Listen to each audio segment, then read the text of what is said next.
कहते हैं हर गांव में कोई ना कोई ऐसी जगह होती है जहां रात के सन्नाटे में भी खौफनाक आवाजें आती हैं। आज हम आपको ऐसी ही हवेली की कहानी सुनाएंगे जो सैकड़ों साल पुरानी है, जिसे लोग भूतिया हवेली कहते हैं। गांव के किनारे एक पुरानी जर्जर हवेली खड़ी थी। गांव वाले कभी उसके करीब नहीं जाते थे। कहते थे इस हवेली में रात के समय आत्माओं का वास है। एक दिन रोहित और उसके चार दोस्त अंकित, साक्षी, नेहा और मनीष एडवेंचर के चक्कर में हवेली में जाने का फैसला करते हैं। चारों यार कुछ डरते नहीं। रोहित ने हिम्मत दिखाते हुए कहा। सभी दोस्तों ने हंसते हुए उसकी बात मानी और धीरे धीरे हवेली की ओर बढ़ने लगे। जैसे जैसे वो हवेली के अंदर दाखिल हुए, हवा में अजीब सी गंध थी, पुरानी लकड़ी की सड़ती हुई खुशबू और कहीं से आती हल्की चीखें। अंधेरा इतना गहरा था कि टॉर्च की रोशनी में भी डर से कांप रही थी।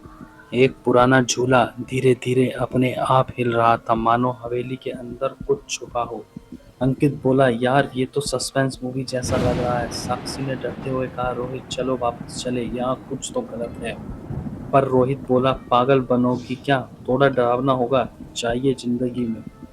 और सब आगे बढ़ने लगे। तभी अचानक नीचे से एक जोरदार चीख की आवाज आई। सबके पसीने छूट गए। नेहा चिल्लाई, ये आवाज कहाँ से आई?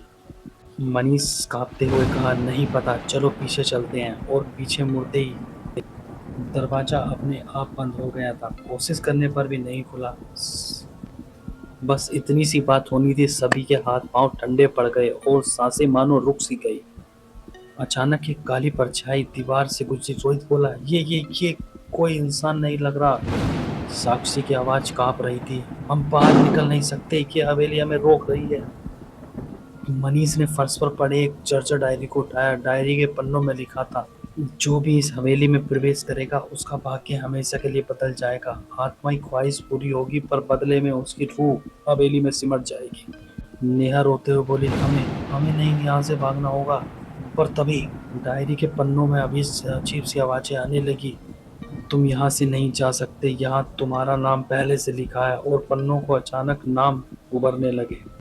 अब सभी दोस्तों ने जोर से चिल्लाना शुरू किया, पर हवेली की दीवारें गूंजने लगी जैसे आत्माएं उनकी चीख निकल रही हो।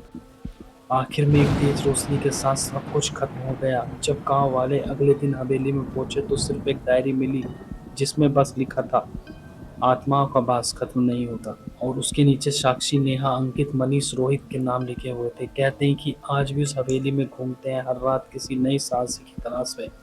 अगर आप भी साहसी हैं तो कभी उस हवेली के पास जाने की कोशिश मत करना, वरना आप भी इन आत्मा का हिस्सा बन जाएंगे।